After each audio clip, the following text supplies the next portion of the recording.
maybe that should be enough for now, son. Do you want more?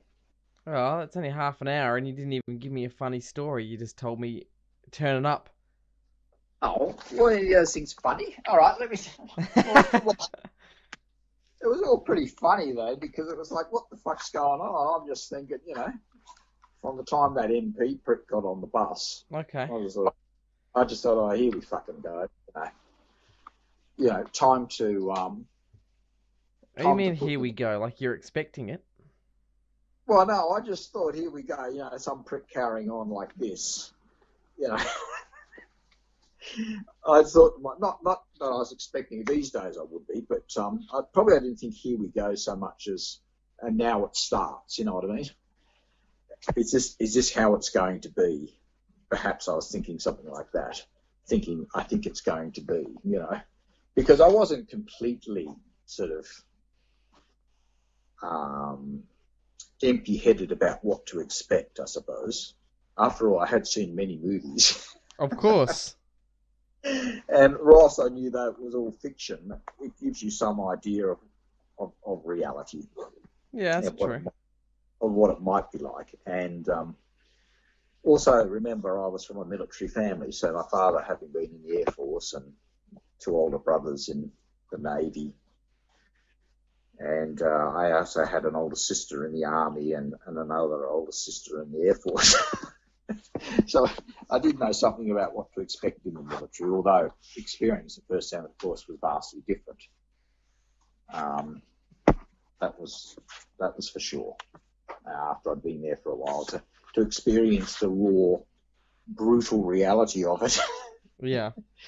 It's probably a bit that sort of like a divide that you might compare to playing a first person shooter game, war game, and compared to actually being in a war. There's quite a brutal reality check there. Yeah. I mean, at least you don't have to keep playing the game once you die in reality. That's true, but with the game you can stop at any time. Yeah, I can just go close it. Reality you can't control like that, and it just Oh, I fucking could happens. desert. Sorry? I could desert. Well, it's funny you should say that because, speed forward a couple of years, from that training time I was telling you about, and I've done sort of 2+ years of my 3 year. So I was probably only before even 2 years is up, and I looked, still being young, I thought, fuck me, I've still got another 18 months or a year or whatever it was. I don't know if I can deal with it. This is at my unit now. It was so fucking grim a lot of the time, that work and the people I was working with, and shit I was doing, the constant exercises out in the field. That was pretty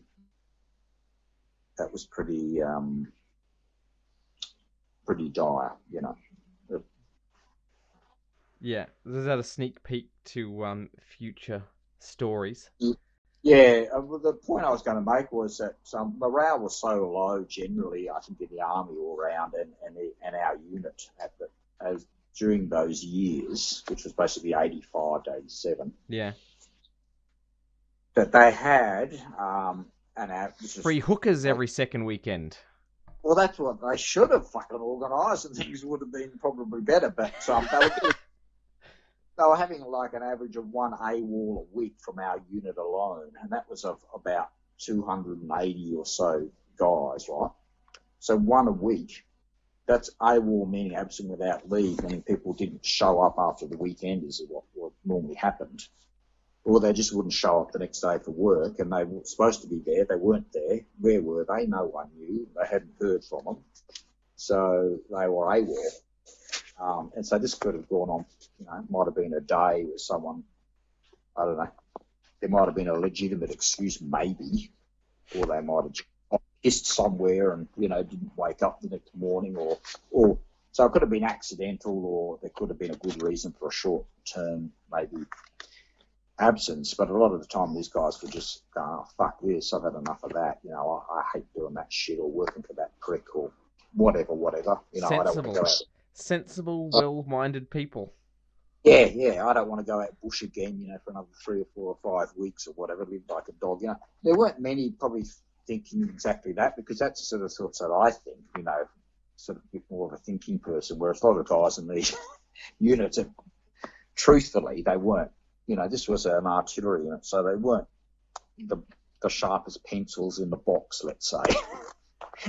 You know, they, but anyway, they had normal human emotions, and so a lot of them acted on that, it seemed, and actually, you know, fucked off and tried to, you know, just shorten their term in the army on their own terms by pissing off. But a lot of them, weren't, as I say, weren't very smart, and they got caught very easily, very quickly, probably because they went to their mum's place or something, and that's the first place, you know, the army will go and look.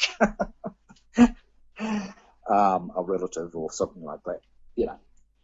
So how okay, they might not have been very smart, but how serious they were about, I don't know. But anyway, most of them, yeah, were brought back within a week or so, or less. And they usually suffered some sort of penalty after being charged for being AWOL. They'd get, you know, extra duties, or they get a fine, a monetary fine or something, you know, something like that. They could even spend time in the cells if they're a repeat offender. Anyway, I did consider that, and I thought if I do it, I'm going to do it properly, you know. What's doing it properly mean? You get away with it. Exactly. Well, you don't do it half-assed and get caught and suffer the consequences, because that just makes everything worse. You know, I was going to, you know, not come back after a few days off and make sure I was well away wherever, well before they even knew I was gone. Yeah.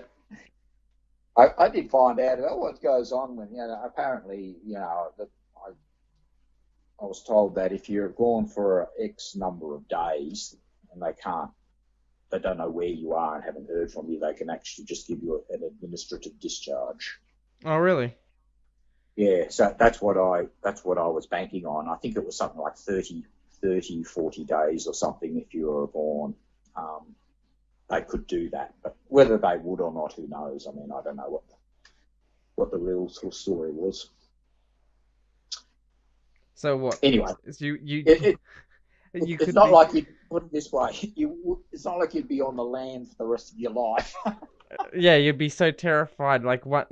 Like if you'd done that now, Dad. If you'd done that, and you were like walking by like a recruitment center or something, yeah, tomorrow they go, Gunnar Hayes, you've been AWOL for the last 30 years. We've got the right to incarcerate you for the next 30 years now. Yeah.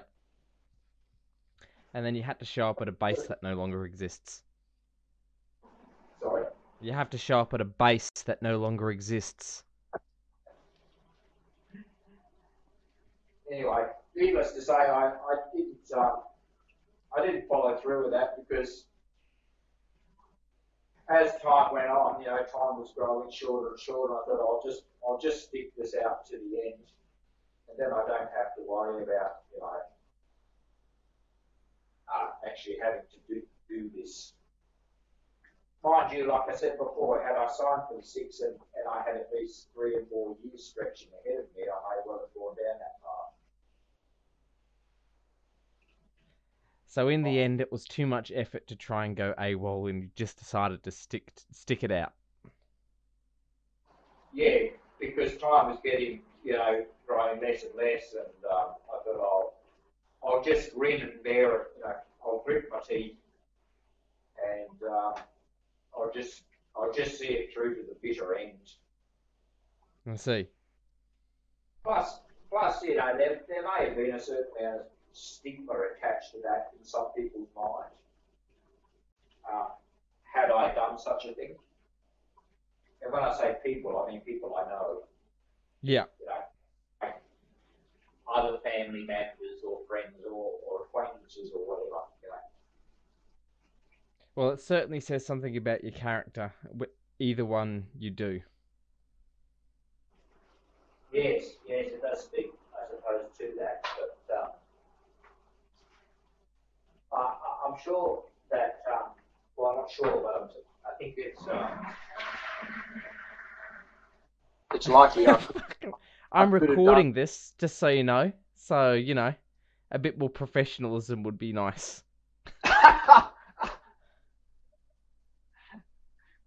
You're getting all the nitty gritty. You're getting all the dirt too, mate. This is unplugged. So anyway, back on track. Sorry, that's something that had to be done. So Yeah, well, you can tell me, and that so it makes it easier to edit, just so you know.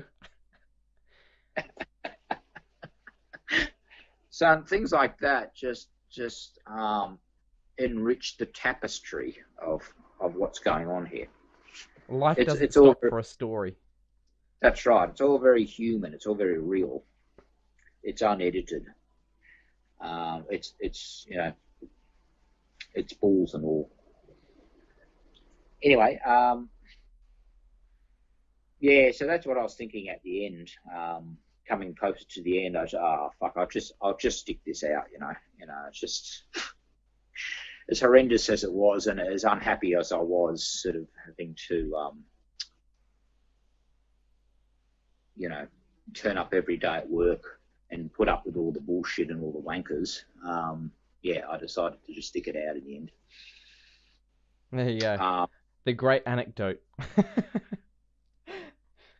Well, I suppose you're defined by your choices, and who knows what may or may not have happened if I had decided to piss off. Who knows? You could have become a career criminal. Yeah, or a politician, or well, that's a similar thing, isn't it? Really. Well, you're definitely a liar. Yeah, well, it would have